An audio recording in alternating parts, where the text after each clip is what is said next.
안녕하세요. 오늘은 제가 그동안 누구에게도 말하지 못했던 이야기를 털어놓으려고 합니다. 아마 제 사연을 들으시면 누군가는 믿기 어렵다고 하실 수도 있을 거예요. 하지만 저는 이 이야기를 끝까지 하고 싶습니다. 저 자신을 위해서라도요. 저는 올해 36살입니다. 결혼한 지는 1년이 조금 넘었습니다. 사람들은 흔히 말하죠. 결혼은 서로의 가족과도 함께 살아가는 거라고. 저 역시 그 말을 알고 있었기에 남편의 가족도 내 가족이라 믿으며 살았습니다. 그런데 제 결혼 생활은 그 평범한 상식이 얼마나 허무하게 깨질 수 있는지를 몸으로 겪어야 했습니다. 오늘은 제가 어떻게 속고 살았는지, 그리고 어떤 선택을 할 수밖에 없었는지 이야기해 보려 합니다. 제 남편은 저와 같은 직장에서 만났습니다.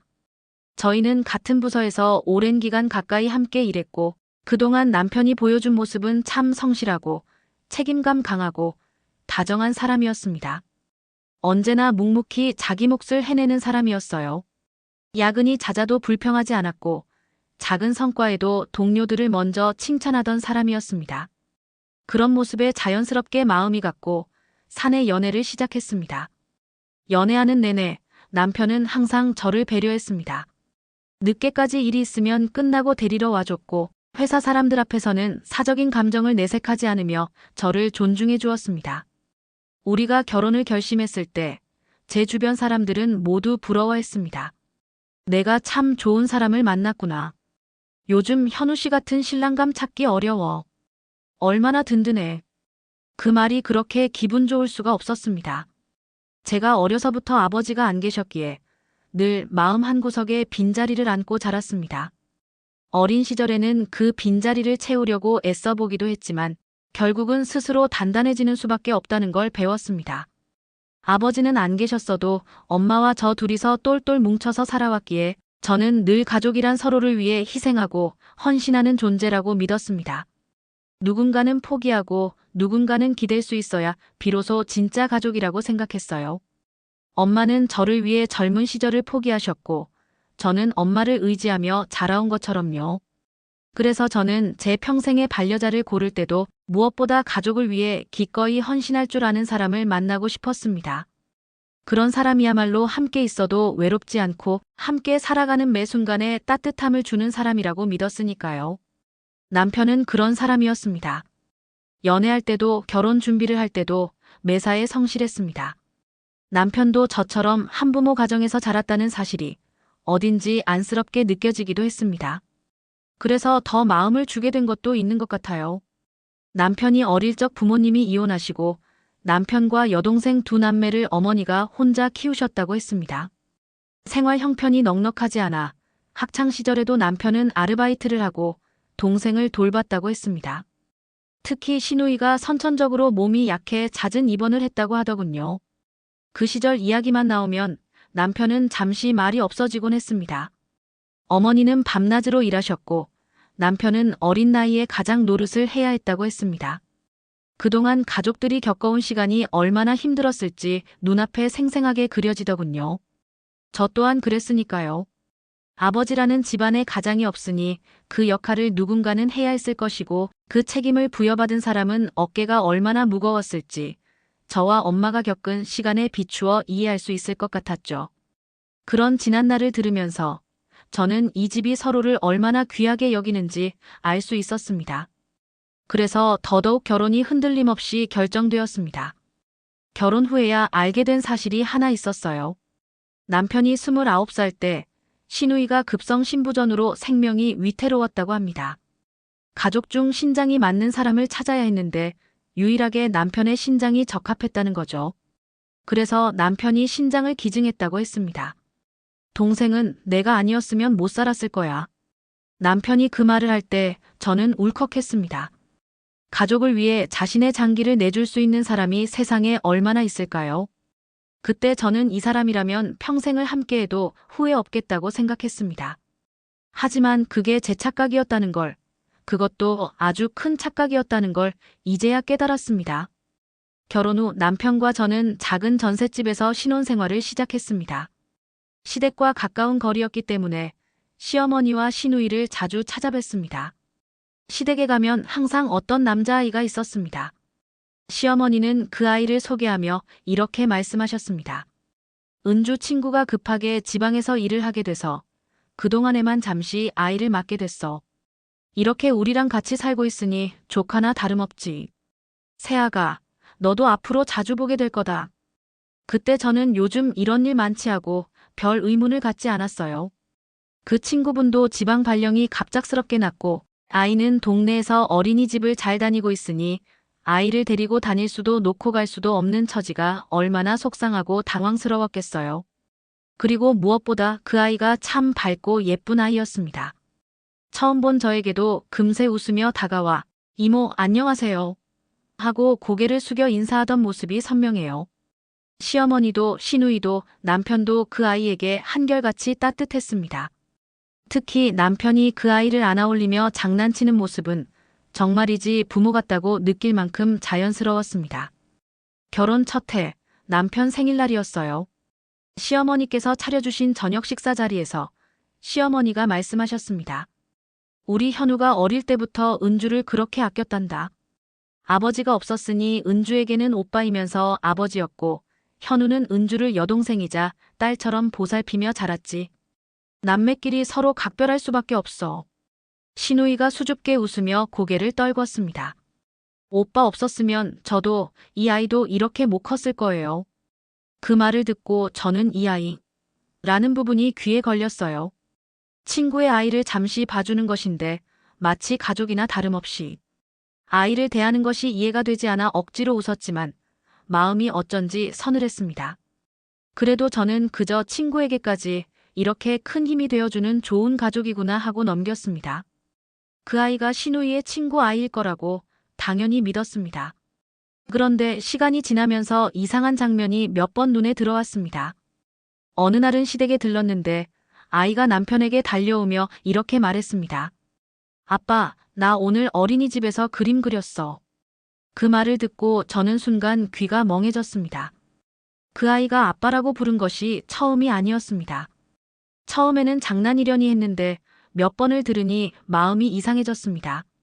제가 남편에게 조심스럽게 물었습니다. 그 애가 왜 자꾸 오빠를 아빠라고 부르지? 남편은 잠시 당황하더니 웃으며 대답했습니다. 아, 그거 은주가 거의 엄마처럼 돌보다 보니까 애가 헷갈리나 봐. 어느 날은 시댁에 가서 시어머니께 조심스럽게 여쭤봤습니다. 어머님, 혹시 그 아이 왜 오빠를 아빠라고 부르는 거예요? 시어머니는 웃으며 말씀하셨습니다. 애가 어려서 그러는 거야. 자주 보다 보니 헷갈리나 보지. 아마 장난으로 그러는 걸 거야. 그 말을 듣고도 석연찮았지만 제가 괜히 의심이 많나 싶어 더 묻지 않았습니다. 그 후에도 이런 장면은 계속됐습니다. 한 번은 시댁에 들렀을 때 제가 부엌에서 상을 차리는 동안 거실에서는 세 사람이 이야기를 나눴습니다. 이번에 어린이집에서 가족사진 찍는 날이래. 오빠도 같이 가줄래? 언제? 수요일 낮에 잠깐이야. 애가 너무 좋아할 거야. 알았어. 시어머니는 웃으며 말씀하셨습니다. 그래, 은주야. 현우가 옆에 있어줘야 든든하지. 내가 혼자 가면 애가 너무 섭섭해할 거다. 저는 설거지를 하면서 그 말을 다 듣고 있었습니다. 가족 사진을 찍는 날인데 친구분은 오지도 않고 남편이랑 신우가 대신 사진을 찍어준다니. 좀처럼 이해가 되지 않았어요. 이상함은 계속됐습니다. 시댁에 작은 차례가 있어 장을 봐서 어머님을 찾아뵌 날이었습니다. 아직 음식 솜씨가 서툴어 조금 일찍 서둘렀더니 거실에 시어머니 친구분이 와 계셨습니다. 어머니, 두 분 이야기 나누시는데 제가 너무 일찍 왔네요. 저는 신경 쓰지 마시고 편하게 말씀 나누세요. 부엌에서 저는 음식을 만들고 있었고 거실에서 들려오는 대화가 귀에 들어왔습니다. 두 분이 작은 목소리로 이야기를 나누고 계셨지만 대화 내용이 왠지 귀를 쫑긋하게 만들었습니다. 얘가 그 애구먼. 많이 컸네. 시어머니 친구분의 목소리였어요. 시어머니는 아이를 무릎에 앉히고 머리를 쓰다듬으며 웃으셨습니다. 그렇지. 우리 도윤이 내 똥강아지. 요새 얘 보는 낙으로 살아. 아이고 그려. 이렇게 같이 살고 있으니 정이 한참 붙어버렸겠지. 은주도 혼자 얼마나 힘들었겠어. 요즘 애들 키우는 거 쉬운 일 아니라는데 그래도 현우가 있어서 참 든든했을 거예요. 시어머니는 목소리를 낮추며 친구분에게 은근 자랑하듯 말씀하셨습니다. 현우 아니었으면 이 아이 어쩔 뻔했어. 도윤이도 현우를 제일 좋아해. 삼촌이라 불러도 마음으론 아빠나 다름없지. 순간 저는 부엌에서 접시를 닦다가 손이 멈췄습니다. 아빠나 다름없다. 그 말이 부엌 문을 사이에 두고 똑똑히 들렸습니다. 마치 저만 그 비밀에서 제외되어 있다는 걸 확인하는 순간 같았습니다. 그리고 아이가 또다시 아빠 하고 부르는 소리가 들려왔습니다. 시어머니는 친구분에게 손등을 살짝 치며 웃으셨습니다. 와, 얘 또 이러네. 삼촌을 아빠라고 부르는데 밖에서 다른 사람이 들으면 헷갈리겠다. 그래도 얼마나 예쁘니. 남매가 서로 의지해서 사는 게 보기 좋아. 그럼 보기 좋지. 저는 아무 말 없이 조용히 부엌 문을 닫았습니다. 그 문을 닫으면서 제 마음 어딘가에 차갑게 금이 가는 소리가 들렸습니다. 그날 밤 시댁에서 돌아온 저는 현관문을 닫자마자 가쁜 숨을 내쉬었습니다. 코트도 벗지 못한 채 그대로 거실에 서서 남편을 바라봤습니다. 남편은 제가 집안에 들어오자마자 표정을 살폈습니다. 왜 그래? 뭘 그렇게 화가 났어? 저는 떨리는 목소리로 물었습니다. 오빠 대체 그 아이 뭐야? 또 그 얘기야? 얘가 왜?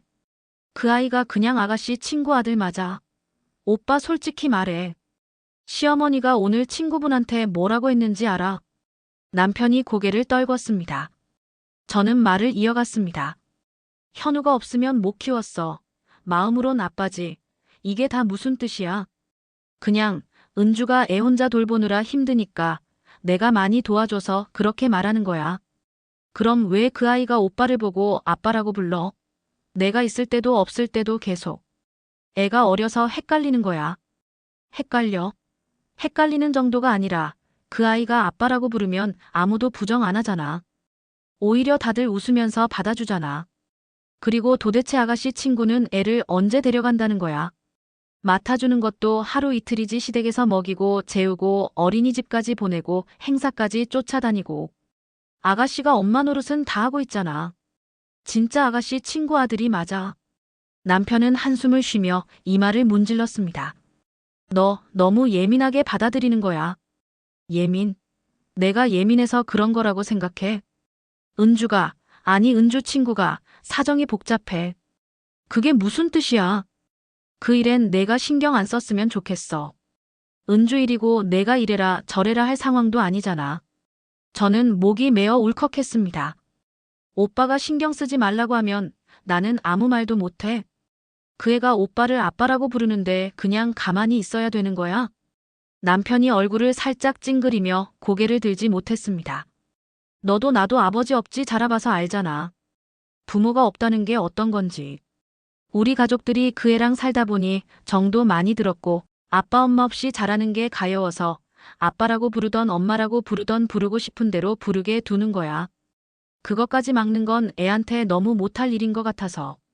오늘은 그만하고 다음에 얘기하자. 아무것도 아닌 일에 자꾸 이런 식으로 꼬투리 잡으면 피곤하다. 순간 심장이 내려앉았습니다. 숨이 안 쉬어졌습니다. 남편도 가족들도 모두 웃음으로 넘기는 일인데 나만 이렇게 예민하게 구는 건가 스스로도 헷갈렸습니다. 아버지 이야기가 나오자 더 헷갈리기 시작했습니다. 항상 불러보고 싶던 그 이름 아버지. 그래, 어린아이니까 아빠가 보고 싶어서 오빠한테 그렇게 부르는 걸 테지. 그런데 이게 맞는 건가? 소파에 앉아 두 손으로 얼굴을 가렸습니다. 말끝마다 아무것도 아닌 일이라니 정말 아무 일도 아닌 건가 싶어서 더 혼란스러웠습니다. 남편은 피곤하다는 듯 깊은 한숨만 내쉬었습니다. 그만해. 아무것도 아닌데 너무 큰일처럼 만들지 마. 그 말에 더는 아무 말도 할 수 없었습니다. 이제 뭘 더 따져 물어도 아무 대답도 듣지 못할 것 같았습니다. 그 순간 무언가를 더 물어보면 제가 정말 더 작은 사람이 될 것 같았습니다. 그래서 그냥 고개를 떨군 채 조용히 입을 다물었습니다. 가슴 한가운데 뻥 뚫린 구멍이 점점 커져가는 기분이었지만 그 구멍을 손으로 막을 힘조차 남아있지 않았습니다. 남편은 등을 돌리고 안방으로 들어가 문을 닫았습니다. 그 조용히 닫히는 문소리를 듣고도 저는 끝내 아무 말도 하지 못했습니다. 그날 이후로 저는 시댁에 가는 게 점점 부담스러워졌습니다. 주말이면 당연히 얼굴을 봐야 한다는 분위기였는데 일부러 핑계를 대며 방문을 미루기 시작했습니다. 처음에는 일이 많다고 몸이 피곤하다고 했고 그 다음에는 그냥 조용히 집에 있고 싶다고 솔직히 말했습니다. 한두 번은 그러려니 하시더니 시어머니가 어느 날 전화를 걸어오셨습니다. 새아가, 요즘 왜 이렇게 얼굴 보기 어렵니?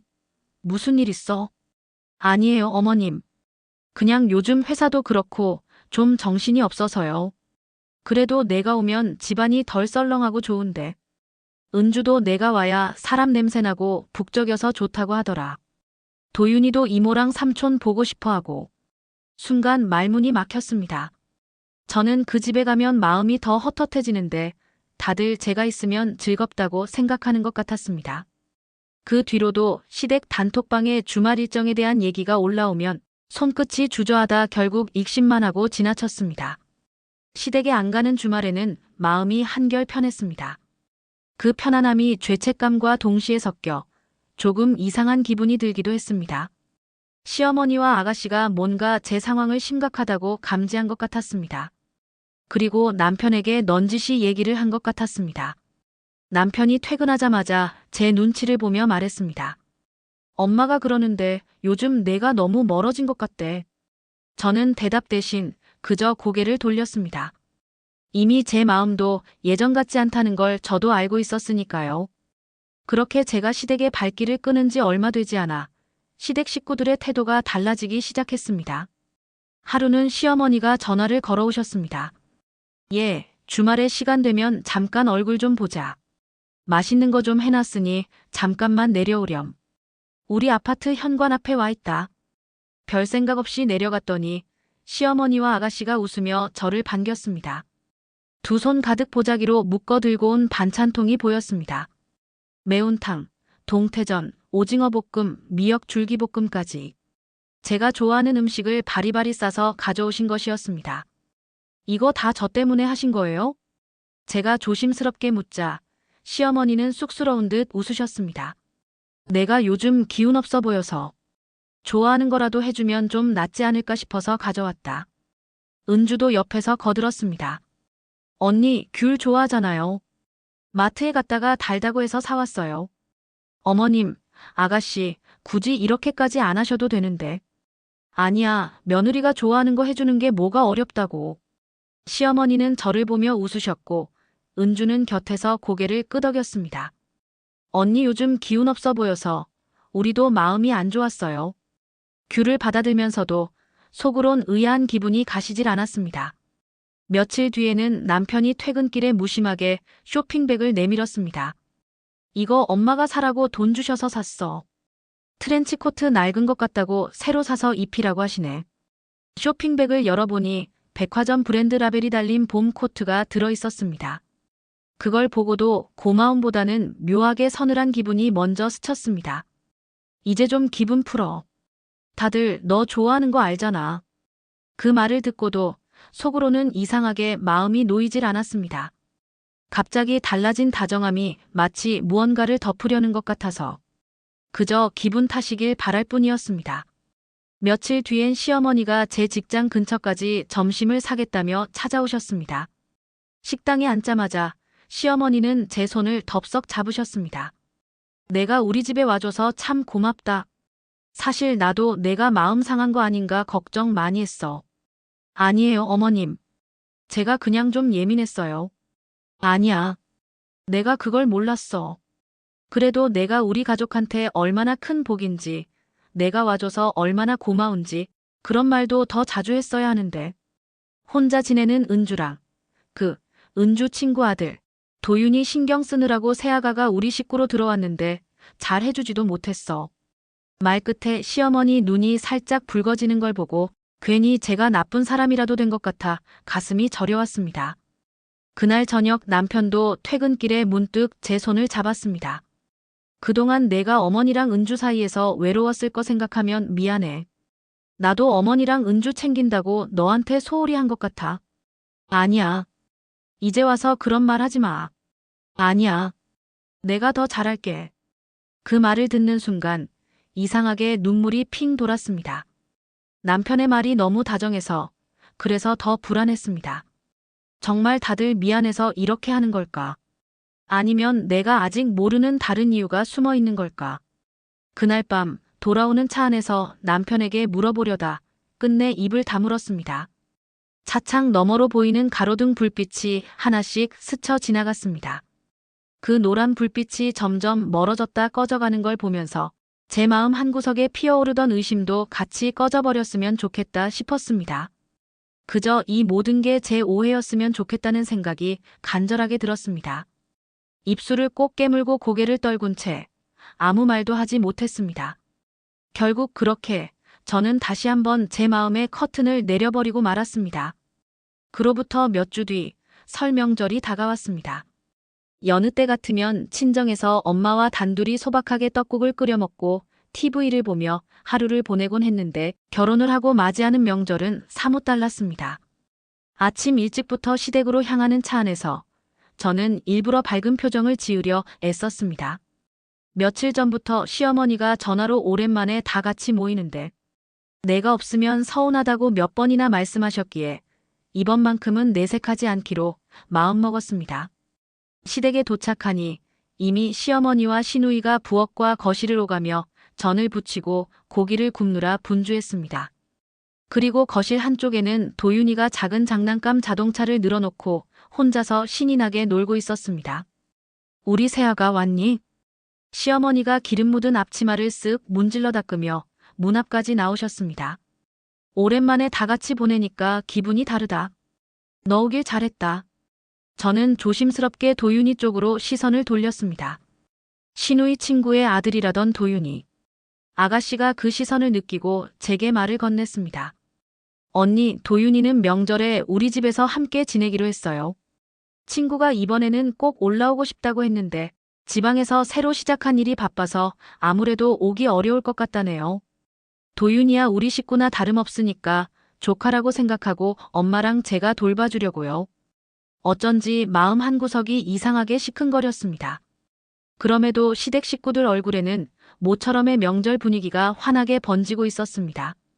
시누이는 도윤이 머리를 쓰다듬으며 우리 도윤이 떡국 먹고 세배해야지 하고 웃었고 시어머니는 부엌에서 갓 구운 산적을 접시에 소복히 담아 식탁 위에 올리셨습니다. 남편은 고기 굽는 손을 잠시 멈추더니 제 옆으로 와서 오늘은 좀 편하게 있어. 명절이니까 하고 말했습니다. 그 순간 마음속에 켜켜이 쌓였던 의심과 불안이 아주 조금은 가라앉는 듯 했습니다. 가족이 많아지니 이렇게 북적북적하고 시끌벅적하니 꼭 어릴 적에 TV에서 보던 평범한 가정에 제가 섞여 있는 것 같았거든요. 아직 완전히 지워지지 않은 구석도 있었습니다. 도윤이를 향한 설명, 시어머니 친구분과의 대화, 남편의 모호한 표정. 모든 것이 여전히 마음 한쪽을 쿡쿡 찔렀습니다. 그렇지만 오늘만은 이 따뜻한 풍경을 그냥 믿고 싶었습니다. 바삭하게 붙여지는 동그랑땡 냄새와 도윤이의 맑은 웃음소리, 시어머니의 분주한 손길이 그 의심을 잠시 눌러주었습니다. 그래, 오늘은 그냥 이 순간만은 가족이라고 느껴보고 싶었습니다. 시끌벅적한 하루를 보낸 후 밤이 깊어 모두 방으로 들어갔고 저는 거실 구석 소파에 누워 있었습니다. 잠이 오지 않아 스마트폰만 만지작거리고 있었는데 갑자기 시어머니 방문이 삐걱거리며 살짝 열렸습니다. 그 문틈으로 은주와 시어머니 그리고 남편 목소리가 낮게 흘러나왔습니다. 저도 모르게 몸이 굳어 숨소리까지 죽인 채 귀를 기울였습니다. 그래도 내가 애 키우는 건 혼자서는 못했을 거야. 현우 없었으면 어쩔 뻔했니? 시어머니의 목소리였습니다. 그 말에 은주의 목소리가 작게 떨렸습니다. 엄마 그 얘기 그만해. 자꾸 그러면 애도 헷갈린다니까. 그게 무슨 헷갈려야 할 일이라고. 내가 낳은 아이지만 그때 결혼은커녕 이름도 제대로 올릴 상황 아니었잖니. 순간 제 등골이 서늘해졌습니다. 아이, 낳은 아이. 머릿속이 텅 비어버린 것 같았습니다. 그때 남편 목소리가 낮게 흘러나왔습니다. 엄마, 이제 그 얘기 꺼내지 마세요. 다 끝난 일인데 은주 힘들어하잖아요. 힘들어하긴 뭐가 힘들어. 다 현우 덕분에 이렇게 된 거지. 현우 아니었으면 애를 어떻게 호적에 올려. 내가 얘기했잖니 여자 서류는 깨끗해야 한다고. 그게 다 은주 위해서 그런 거야. 알아요. 근데 이제 그만하세요. 문틈으로 정막이 흘렀습니다. 숨죽이며 그 말을 다 듣고 있는데 심장이 쿵 하고 내려앉았습니다. 서류는 깨끗해야 한다니. 그 말이 머릿속에 계속 맴돌았습니다. 그리고 아이의 작은 신발이 떠올랐습니다. 남편이 아이를 조카라고 했던 것, 시어머니가 늘 우리 집 똥강아지라고 부르던 것, 은주가 아이 앞에서 이모라고. 자신을 칭하면서도 이상하게도 그 아이를 보는 눈빛이 엄마가 바라보는 듯 애틋했던 것. 결혼하고부터 줄곧 시댁에 머물러 지내던 아이. 한 번도 얼굴을 본 적 없는 아가씨의 친구라는 그 아이 엄마. 모든 게 갑자기 오싹하게 낯설어졌습니다. 그동안 아무렇지 않게 넘어갔던 단서들이 마치 퍼즐 조각이 제자리를 찾아 쫙 맞춰지는 것처럼 선명하게 하나의 그림이 되어버렸습니다. 온몸에 소름이 돋았습니다. 이제 더 이상 모른 척할 수 없을 것 같았습니다. 그날 밤 저는 거실에서 천장을 바라보며 단 한숨도 자지 못했습니다. 아이의 정체, 그들의 기묘한 각별함, 남편의 모호한 대답들. 모든 게 이상하리만치 자연스럽게 이어졌습니다.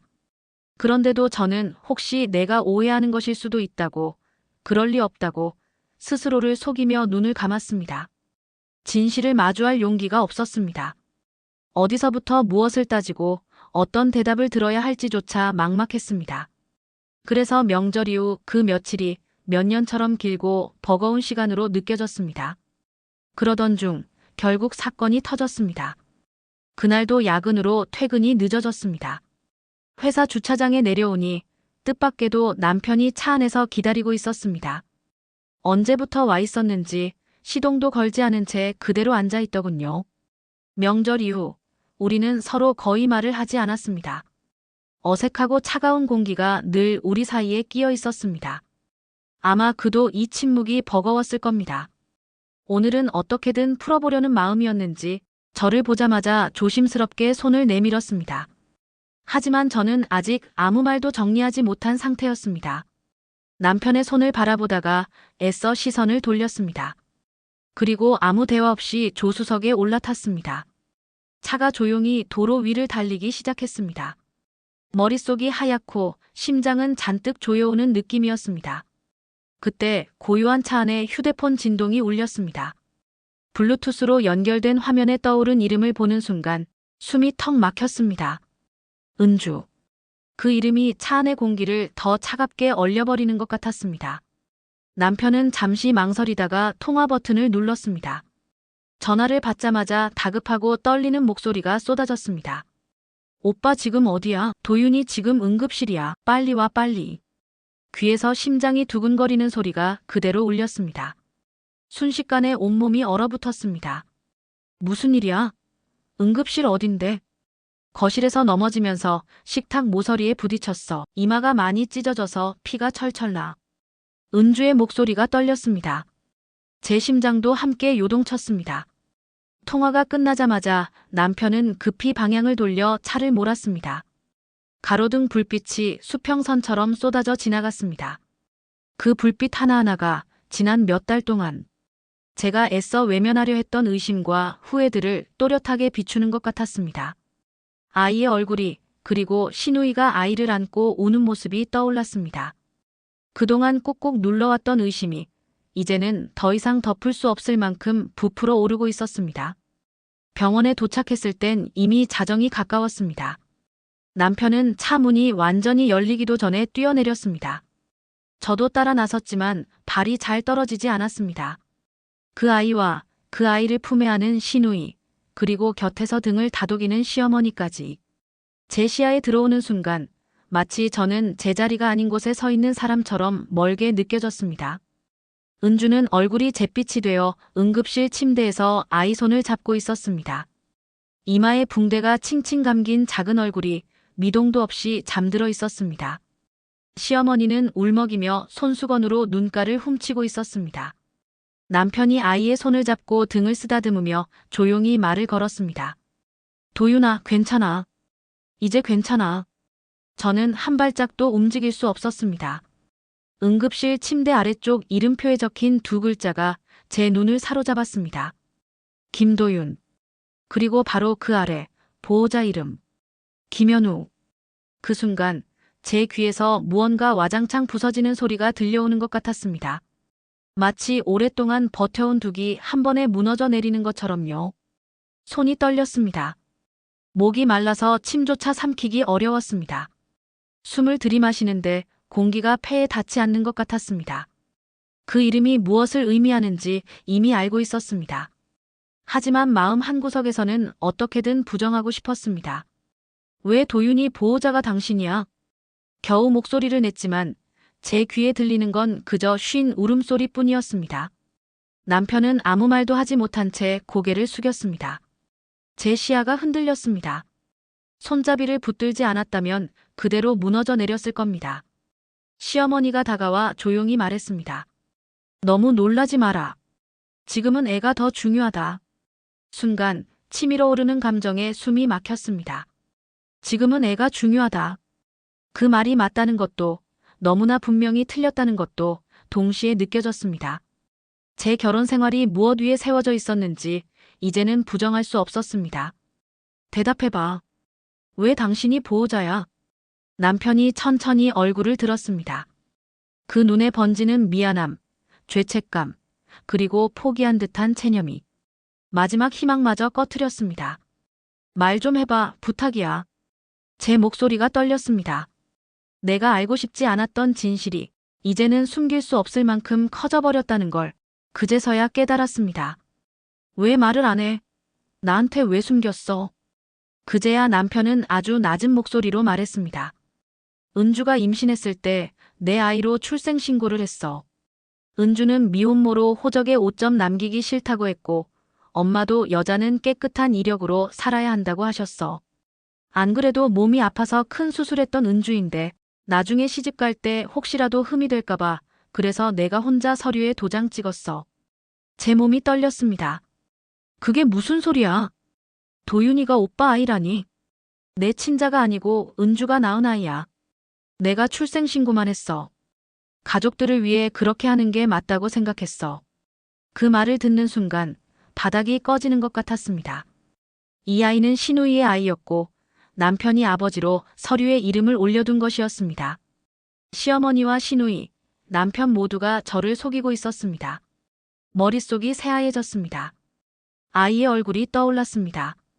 작은 손으로 제 손가락을 꼭 쥐던 웃으면 볼이 귀에 닿던 그 얼굴이 그 아이가 신우이의 아이였다는 사실이 이제야 퍼즐처럼 맞춰졌습니다. 왜 나한테 말 안 했어? 이래서 혼인신고를 미루자고 한 거야? 결혼식 후 혼인신고를 조금만 미뤘으면 좋겠다던 남편이었습니다. 청년계좌에 적금이 있잖아. 그거 한두 해만 더 유지하면 이자 혜택이 꽤 돼. 그 돈으로 집에 보태자. 우리 둘이 시작하는 집이니까 더 탄탄하게 마련하고 싶어. 그때 저는 그 말을 얼마나 고마워했는지 모릅니다. 이 사람은 결혼도 현실적으로 생각하는구나. 앞으로 살아갈 계획도 이렇게 차근차근 세워두었구나. 오히려 성실하다고 생각했고 든든하다고 믿었습니다. 그런데 지금 제 입에서 새어나오는 말은 전혀 달랐습니다. 그것도 다 거짓이었어. 남편의 어깨가 떨렸습니다. 그건 진짜야. 적금도 있었고 그 계좌 혜택도 있었어. 다만 혼인신고를 조금만 더 미루면 시간이 지나면서 도윤이 문제도 깔끔하게 정리가 될 거라고 생각했어. 제 이마가 찢어질 듯 아팠습니다. 내가 몰라야 깔끔했겠지.